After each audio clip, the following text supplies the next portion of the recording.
अस्सलाम वालेकुम, आदाब, नमस्ते, हेलो एंड वेलकम। मैं मोहम्मद मुदस्सिर आलम। कुछ दिनों पहले मैंने आपके साथ एक वीडियो शेयर किया था जिसमें मैंने आपको बताया था कि सुरजापुर स्पीकिंग बेल्ट जो किशनगंज, पूर्णिया, अररिया, साथ ही साथ कटिहार, जहाँ पे अभी पिछले कुछ दिनों पहले एक रिजल्ट आया था। यूपीएससी ने 2021 के रिजल्ट की घोषणा की थी, सिविल सर्विस एग्ज़ाम के रिजल्ट्स की डिक्लेरेशन की थी, जिसके बाद इलाके में काफ़ी एक तरह से डिस्कशन हुआ कि सुरजापुरी स्पीकिंग जो लोग हैं, यानी सुरजापुरी बिरादरी से जो लोग बिलोंग करते हैं, वो आईएएस क्यों नहीं निकाल पाते हैं और क्या वजह है। और मैंने ये भी बताया था कि आईएएस नहीं निकालने के क्या फ़ायदे, क्या नुकसान है। उस वीडियो की छोटी सी क्लिप मैं आपके साथ शेयर कर रहा हूँ ताकि आपको सारी बातें रिकॉल हो जाएँ। आईएएस है तो ही हमारी सोसाइटी आगे बढ़ेगी, बाकी दूसरे कैडरेट से हैं तो आप इतने इम्पोर्टेंट नहीं हैं, ऐसा नहीं सोचना चाहिए। ऐसी सोच हमें बदलनी पड़ेगी। आप आईएएस करना चाहते हैं बिल्कुल कीजिए, आपके फैमिली से कोई करना चाहता है, आपके मोहल्ले से कोई करना चाहता है, बिल्कुल करवाइए। लेकिन जो एक गैप बना लिया है सोसाइटी ने कि सिर्फ आईएएस ही होगा तो वो काबिल है, और जो लोग दूसरे कैडर से आते हैं वो इतने काबिल नहीं होते हैं, या उनसे सोसाइटी को कोई फ़ायदा नहीं है। मैं अगर हकीकत बताऊं कि जो दूसरे कैडर के लोग हैं वो इक्वली उससे ज़्यादा कंट्रीब्यूट करते हैं सोसाइटी के लिए अलग अलग तौर पर, तो उनको भी आपको इक्वली उतना ही इंपॉर्टेंस देना चाहिए। सिर्फ 4 दिन फेसबुक पे आके आपने पोस्ट कर दिया, कुछ ग्रीवांसेस शो कर दी कि सुरजापुरी कोई आ नहीं पा रहा, तो इससे कुछ होना नहीं है। 4 दिन बाद आप भी भूल जाएंगे, जो तैयारी करते हैं वो भी भूल जाएंगे। जाके जो प्रॉब्लम्स हैं, जो चैलेंजेस हैं, क्यों हमारे इलाके से लोग नहीं आ पाते हैं, उस पर भी अगर आप लोग कहेंगे तो मैं नेक्स्ट वीडियो में आपको बताऊंगी कहाँ कहाँ प्रॉब्लम्स हैं। वीडियो क्लिपिंग देखने के बाद आपको ये अंदाज़ा हो गया होगा कि मेरे वीडियो का थीम क्या था, क्या टॉपिक था, मैंने कौन कौन सी बातें एक्सप्लेन की थी। जैसा कि मैंने आपको पिछले वीडियो में बताया था कि मैं बताऊंगा कि क्या रीजंस हैं, क्या वजह है, किसकी वजह से सीमांचल एरिया से सिविल सर्विसेज एग्जाम में कम से कम लोग क्वालिफाई करते हैं। हर साल ये परसेंटेज घटता ही जाता है, इक्का दुक्का लोग ही क्वालिफाई कर पाते हैं। इसकी कई वजह है, एक एक करके मैं आपके साथ सारी बातों को शेयर करने जा रहा हूं, इसलिए वीडियो को आप ध्यान से देखें।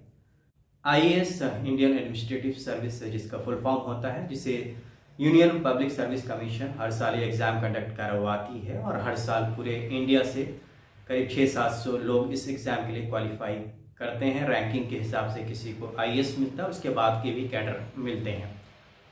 लेकिन हमारे एरिया, जो आप बात करें सीमांचल की बात करें या फिर स्पेसिफिकली सुरजापुर स्पीकिंग बेल्ट की बात करें, जिसमें किशनगंज, कटिहार, पूर्णिया, अररिया और साथ साथ बिहार के अलावा नज़दीक उत्तर दिनाजपुर डिस्ट्रिक्ट जो कि वेस्ट बंगाल में आता है, वहाँ से इतने परसेंटेज में लोग नहीं निकल पाते हैं, बहुत ही कम परसेंटेज है। इसके पीछे पहली वजह यह है कि हमारे यहाँ जो एक्सपोजर होता है, जो स्कूल लेवल से एक्सपोजर आप देखेंगे तो 2 तरह के स्कूल्स होते हैं। स्कूल होते हैं जो गवर्नमेंट रन स्कूल होते हैं, जिसे सरकारी स्कूल कहते हैं, प्राइमरी, मिडिल, इसके बाद हाई स्कूल। और दूसरे तरह के स्कूल होते हैं जिसने इसके खाई को ख़त्म किया है, उसमें भी 2 कैटेगरी है प्राइवेट स्कूल्स में। एक high level CBSE affiliated schools होते हैं। सीबीएसई एफिलेटेड ये स्कूल्स काफ़ी ज़्यादा चार्ज करते हैं और इनका इंफ्रास्ट्रक्चर भी काफ़ी बड़ा होता है, इनका बजट ज़्यादा होता है, तो इसकी एक अलग कैटेगरी होती है। और एक कैटेगरी ये वैसी होती है जो कि मोहल्लों में, कस्बों में चलने वाले स्कूल्स होते हैं। इन स्कूल्स का जो करिकुलम होता है, जब आप देखेंगे, या फिर घर के जो हालात होते हैं, इन दोनों में अगर आप कंपैरिजन करेंगे तो इस तरह के कॉम्पिटिटिव एग्जाम्स के लिए बचपन से ही या एक सर्टेन एज आने के बाद उस तरह का माइंडसेट डेवलप नहीं किया जाता है। माइंडसेट में आमतौर पर देखा जाता है कि एक रटा रटाया सा, अगर आप बोले जवाब दें, अगर कोई भी पूछता है तो आपको क्या बनना है, ये काफ़ी दिनों से चला आ रहा है, डिकेड्स से चला आ रहा है। जब मैं अपने बचपन के दिनों में भी था, किसी को भी पूछेंगे, किस बच्चे को पूछेंगे, ज़्यादातर बच्चे ऐसे ही बोलेंगे कि मुझे डॉक्टर बनना है, इंजीनियर बनना है, और तीसरा ऑप्शन थोड़ा सा आने लगा है, सीधे बोलेंगे आईएएस करना है। ठीक है, आप ऑप्शंस बोलते हैं, इसके अलावा दूसरे प्रोफेशंस का नाम हार्डली कोई लेता है कि मुझे बैंकर बनना है, या मुझे रेलवे में जाना है, या मुझे जर्नलिस्ट बनना है, या मुझे सोशल वर्क फील्ड में कुछ करना है, या फिर मुझे मैनेजमेंट में कुछ करना है। तो इस तरह के फील्ड्स के बारे में लड़कों को या बच्चों को जो मालूमात होती है, वो काफ़ी एक सर्टेन एज में आने के बाद उनको मालूमात होती है, वो भी सीखते हैं। उनके रिश्तेदार या उनके आसपास के लोग अगर ऐसा कुछ करते हैं, इस तरह के कोर्सेज को कर कर, तब ये बच्चे इस तरफ जाने का सोचते हैं। लेकिन वो भी एज ऐसा आ जाता है कि तब तक आप 10th कर चुके थे, 10th करने वाले होते हैं, या फिर 12th में जाके आप प्लानिंग करते हैं। जहाँ तक यूपीएससी सिविल सर्विसेज की बात आती है, जो एक हॉलिस्टिक अप्रोच होना चाहिए इस एग्ज़ाम्स के लिए, वो नहीं मिल पाता है। जो वहाँ के हालात हैं, जिस तरह का आबो हवा है, जिस तरह का इन्वायरमेंट है, अगर आप देखेंगे तो कुछ स्कूल में सिलेबस इतना ज़्यादा वास्ट होता है कि बच्चे किताबों में ही खो जाते हैं, उनको वक्त ही नहीं मिलता होमवर्क से, या फिर दूसरे एक्टिविटीज़ हैं, या फिर जो प्रोजेक्ट्स होते हैं। इस तरह का करिकुलम डेवलप किया गया है कि उसमें आपको फुर्सत ही नहीं मिलती कि थोड़ा सा ब्रीदिंग स्पेस आपको मिले और उसमें बच्चे कुछ सोच पाएँ कि उन्हें आईएएस बनना है या जज बनना है या इस तरह की चीज़ों में जाना है। वहीं अगर बात करें पेरेंट्स की या फिर गार्जियंस की, वो भी उस तरह से नहीं सोचते हैं, क्योंकि उस तरह का इन्वायरमेंट, उस तरह का अभी तक माइंडसेट ज़्यादातर घरों में डेवलप नहीं हुआ है। तो जो पहली सीढ़ी होती है, जो कहा जाता है किसी भी चीज़ की और किसी भी मंजिल की पहली सीढ़ी घर होती है, तो घर में ही अगर कहा जाए तो अच्छे खासे परसेंटेज, यूँ कहें कि 99% घरों में ऐसा माहौल होता है जहाँ इस तरह की बातें नहीं होती हैं कि आपको इस तरह के कॉम्पिटिटिव एग्जाम्स के लिए आपको अपने को तैयार करना है अपने स्कूल लेवल से ही, या अपने हाई स्कूल लेवल से, या कॉलेज लेवल से, या फिर दूसरे प्रोफेशंस के लिए। तो यहाँ पे एक बहुत बड़ा जो गैप होता है वो आ जाता है, जो आमतौर पर दूसरे जगहों के बच्चे करते हैं। वहाँ के जो स्कूल का अगर आप देखें इन्वायरमेंट या घर का इन्वायरमेंट उस तरह का होता है कि वो सोचते हैं कि हमें तैयारी करनी है सिविल सर्विसेज की। दूसरी बात आती है कि टाइम टेकन। सिविल सर्विसेज एक तरह का यूँ कहें कि गैम्बल भी आप कह सकते हैं, हालांकि मैं बहुत ही हार्श वर्ड यूज़ कर रहा हूँ। गैम्बल है कि आपको एक लिमिटेड टाइम मिलता है तैयारी करने के लिए। अगर आप तैयारी बचपन से कर रहे होते, स्कूल टाइम से कर रहे होते, आपका जो मैंने पहले ही बताया कि अगर आप उससे से ग्रो करते कि मुझे सिविल सर्विसेज करना है या मुझे जुडिशरी में जाना है, तो आप स्कूल लेवल से ही उस तरह की किताबें पढ़ते, उस तरह के मटेरियल आपके रूबरू होती, या आप उससे रूबरू होकर तैयारी करते, या आपके घर में बताया जाता, आपके टीचर्स बताते कि आपको इस तरह से तैयारी करते, तो आपके लिए बहुत ईजी हो जाता है, जो आमतौर पर इस इलाके में नहीं होता है। जो मुझे समझ में आता है सबसे बड़ा ड्रॉबैक यही है। कम नंबर में, कम संख्या में युवाओं के क्वालिफाई करने का वो जो घरेलू माहौल है, आपके घर का जो इन्वायरमेंट है, वो भी कहीं ना कहीं जिम्मेदार है।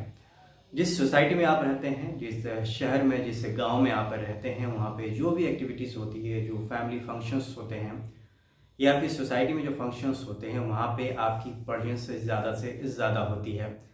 चाहे बच्चे हों या युवा हों या फिर उनके घर वाले, उनके लिए एक प्रायोरिटी हो जाती है कि इस तरह के एक्टिविटीज़, इस तरह के फंक्शंस में अटेंड किया जाए। चाहे इसके लिए आपकी पढ़ाई पीछे छूट जाए या आपकी कंसिस्टेंसी जो पढ़ाई में रहती है उसमें गैप आ जाए, तो वो भी एक रीज़न है इसके पीछे, जो मुझे समझ में आता है कि जिसकी वजह से काफ़ी टाइम स्पॉइल होता है। अगर आप किसी फंक्शन में जाते हैं तो ऑलमोस्ट आप उसकी तैयारी 2-3 दिन पहले से करते हैं। जिस दिन आप फंक्शन में जाते हैं उस दिन पूरा दिन आप उसमें इस्तेमाल करते हैं, और उसके बाद भी 2-3 दिन आपको उस फंक्शन के माहौल से, उस इंजॉयमेंट के माहौल से बाहर निकलने में लगता है। तो ये भी एक वजह हो सकती है। तीसरी वजह है जो आजकल देखने को मिला है, युवाओं का सोशल मीडिया के प्रति बढ़ता इंटरेस्ट, बढ़ता प्यार, जिसके वजह से भी काफ़ी टाइम बर्बाद होता है। लोग सोशल मीडिया में कहें जैसे व्हाट्सएप या फेसबुक पे काफ़ी वक्त बिताते हैं। अगर उस वक्त को कंस्ट्रक्टिव वर्क में बिताया जाए, ये सिर्फ इसके लिए युवा नहीं है, जो बच्चे स्कूल भी जाते हैं, हाई स्कूल या मिडिल स्कूल, वो भी फेसबुक और व्हाट्सएप यूज़ करने लगे हैं। हालांकि आपको पता नहीं चलता है, लेकिन अंदर अंदर काफ़ी वक्त आप बर्बाद कर चुके होते हैं। तो इस तरह के कॉम्पिटिटिव एग्जाम्स के लिए जो एक माइंडसेट ट्रेन डेवलप होना चाहिए, वो भी कहीं लैगिंग हो जाता है। उसके साथ साथ कुछ बच्चे गेमिंग के गेम खेलने के भी काफ़ी इंटरेस्ट उनमें भी लेते हैं, मोबाइल में गेम्स खेलते हैं, जिससे काफ़ी टाइम स्पॉइल होता है। तो कई रीजंस है जिससे कि आपके टाइम स्पॉइल होते हैं, और आप पढ़ाई का जो एक आपका रूटीन है, मैं कभी नहीं कहता है कि पढ़ाई के साथ साथ आप इंजॉय नहीं कीजिए, इंजॉय कीजिए, लेकिन हर किसी का वक्त होना चाहिए। सपोज आप 5 घंटे 6 घंटे पढ़ाई के लिए आप रखते हैं, तो उसको डेली आपको 5-6 घंटे पढ़ना ही है। इसके अलावा आप इंजॉय कर सकते हैं, आप फंक्शंस में जा सकते हैं, फंक्शंस के जो इंजॉयमेंट के ड्यूरेशन उसको कम कर सकते हैं। साथ ही साथ जो गेम्स आप खेलते हैं उसके भी ड्यूरेशन को कम कर सकते हैं। करना हर कुछ है आपको, लेकिन फोकस होना चाहिए कि आपको करना क्या है ज़िंदगी में। आपको कुछ बच्चे युवा जो है वो काफ़ी पॉलिटिक्स से इन्फ्लुएंस हो जाते हैं, चाहे वो गांव लेवल की पॉलिटिक्स हो या फिर जो ब्लॉक लेवल की पॉलिटिक्स हो, या बड़े लेवल पे बात करें तो ज़िले लेवल की पॉलिटिक्स हो या देश के लेवल की पॉलिटिक्स हो। उसके लिए वो अलग अलग प्लेटफॉर्म पे टाइम बिताते हैं, चाहे वो फेसबुक हो, सोशल मीडिया हो, या फिर वो मीटिंग्स को अटेंड करते हैं, या फिर किसी तरह का जलसा हो, किसी तरह का प्रोग्राम हो जहाँ पे नेतागण आते हैं, वहाँ जाके वो उन प्रोग्राम्स में शामिल होते हैं, रेडियो में शामिल होते हैं, जिससे भी काफ़ी वक्त बर्बाद होता है। तो इस तरह के कॉम्पिटिटिव एग्जाम में क्योंकि डिस्क्रिप्टिव क्वेश्चंस आते हैं जिसमें आपको अपने ओपिनियन को एक्सप्रेस करना होता है, जिसमें आपको लंबी लंबी बातें लिखनी होती है, लंबे लंबे एसेस लिखने होते हैं, तो वहाँ पे जाके अगर आपने पीटी क्वालिफाई कर भी लिया, जो मल्टीपल चॉइस क्वेश्चंस होता है, तो आप मेंस में जाके फंसते हैं, क्योंकि वहाँ पे डिस्क्रिप्टिव क्वेश्चन होता है। तो ये चीज़ बहुत ही इंपॉर्टेंट है कि लिखना बच्चे कम चाहते भी हैं, और उनको जो मीडियम से लिखने के उसके बारे में ज़्यादा पता भी नहीं है। अखबार पढ़ने की बात जहाँ तक करूँ कि अच्छे अखबार भी कभी पढ़ते हैं बच्चे। वहीं कम्युनिकेशन भी बहुत इंपॉर्टेंट पार्ट है। आप बोलते कैसे हैं, किसी भी लैंग्वेज में आप बोलते हैं, अगर आप ऑब्जर्व करेंगे आमतौर पर जो एक नॉर्मल लैंग्वेज होती है, जो हिंदी बोली जाती है, वहाँ पे अगर आप इस इलाके की बात करें तो बड़ा ही बेतरतीब अंदाज में ज़्यादातर लोग बोल देते हैं, और यही धीरे धीरे आपकी कमज़ोरी बन जाता है। अगर स्कूल लेवल से ही, चाहे स्कूल हो या घर में, कम्युनिकेशन पे आपका वर्क किया जाए, उस पर मेहनत की जाए, तो आप एक अच्छी उर्दू या हिंदी या इंग्लिश बोल सकते हैं। तो जब आप इस तरह के कम्पिटिटिव एग्जाम्स के पीटी और मेंस को निकाल कर इंटरव्यू में जाते हैं तो आप घबरा जाते हैं, आपको हिम्मत नहीं होती कि प्रॉपर वे में आप कम्युनिकेट करें। सामने वाला कोई सवाल पूछ रहा है तो आप सवाल का जवाब नहीं दे पाते हैं। इसकी वजह है कि आपकी लैंग्वेज जो बोलने की स्किल्स है वो अच्छी नहीं है, साथ ही साथ एनालिटिकल स्किल्स, क्योंकि आपने ज़्यादा बैक ऑफ द माइंड पढ़ा नहीं है, चीज़ों को वाइड स्कोप पे नहीं सोचा है, तो आप वहाँ झिझक जाते हैं और सही से इंटरव्यू परफॉर्म नहीं कर पाते हैं, और यहाँ भी जाके बहुत सारे बच्चे निराश होते हैं, नाकाम होते हैं। तो ये भी एक वजह है। आखिर में वीडियो को मैं कंक्लूड करने के वक्त एक बहुत ही इंपॉर्टेंट पॉइंट शेयर करने जा रहा हूँ, जो इकोनॉमिक कंडीशन भी एक बहुत बड़ा फैक्टर होता है। हालांकि मैं सोचता हूँ कि जहाँ वहाँ जो पढ़ना चाहते हैं उनके लिए पैसा इतना बड़ा हर्डल नहीं होता है, लेकिन हम उस हकीकत से भी दरकिनार उससे मुंह नहीं मोड़ सकते कि पैसा भी फैक्टर होता है, कि कुछ बेसिक चीज़ें होती हैं, जैसे कि आपको कोचिंग करनी हो या फिर किसी बड़े शहर में आपको जाके पढ़ना हो, क्योंकि जो घर के हालात हैं या इन शहरों के हालात हैं, यहाँ पे आमतौर पर कॉम्पिटिटिव एग्जाम्स के लिए आप तैयारी इसलिए नहीं कर पाते हैं कि जो मैंने पहले जो फैक्टर्स बताए, आप घर पे रह के तैयारी इसलिए भी नहीं कर पाते हैं, जो आपका सोशल ओरिएंटेशन है, जिसमें कि आसपास के लोग हैं, पड़ोसी हैं, आपके रिश्तेदार हैं, आपके दोस्त हैं, जो आमतौर पर आपको अहम जो फंक्शंस होते हैं उसमें आपको याद करते हैं, सेलिब्रेशन में आपको याद करते हैं, जो यहाँ पे आपका जाना बहुत ज़रूरी हो जाता है। तो इसमें काफ़ी ब्रेकअप आ जाता है। तो इसलिए आप बड़े शहरों में या तो आप पटना का रुख करते हैं, या फिर दिल्ली जाते हैं, या कोलकाता जाते हैं, यहाँ जाके आप तैयारी करते हैं। जब आप तैयारी करते हैं तो आपको कुछ इकोनॉमिक कंडीशन आपकी घर की अच्छी है तो आप अच्छे से तैयारी कर सकते हैं। ऐसे भी कुछ ऐसे कोचिंग्स हैं जो कि फ्री कोचिंग ऑफर की जाती है, लेकिन थोड़ा ना थोड़ा आपको मॉनिटरी चाहिए ही हेल्प। यहाँ पे जाके कुछ बच्चे हिम्मत हार जाते हैं, बच्चे भी हिम्मत हारते हैं और उनके गार्जियंस भी हिम्मत हारते हैं। तो ये भी एक वजह है जिसके वजह से, चाहे वो सिविल सर्विसेज एग्जामिनेशन हो, जुडिशरी हो, या दूसरे एग्जाम्स हैं जो कम्पिटिटिव एग्जाम्स हाई लेवल पर, ग्रेजुएट लेवल पे होते हैं, उसमें आप नहीं जा पाते हैं। तो ये वजह थी जो मोटा मोटी मुझे समझ में आता है कि IAS हो या दूसरे कॉम्पिटिटिव एग्जाम्स में इस इलाके से परसेंटेज, जो सक्सेस का परसेंटेज है, इंडिया के अलग दूसरे इलाकों से कम क्यों है। लेकिन आखिर में मैं फिर एक बात को दोहराना चाहूँगा कि आपकी जो भी एबिलिटी है, उस एबिलिटी को आप बिल्कुल कलेक्ट कीजिए। जो भी आपके घर के हालात है, आपके अपने हालात है, आप ईमानदार बनिए अपने प्रति, और आप जिस लायक हैं, जो कॉम्पिटिटिव एग्जाम आप इजीली क्रैक कर सकते हैं, उसी की तरफ जाइए। वो उसी एग्जाम से आप डिग्री लीजिए, आप उससे क्वालिफाई कीजिए। और मैं आपको प्रेफर करूंगा कि आप PG लेवल तक की पढ़ाई ज़रूर करें, क्योंकि PG level, post graduation, MA, MSc, MCOM के बाद आपके रास्ते बहुत ज़्यादा खुल जाते हैं।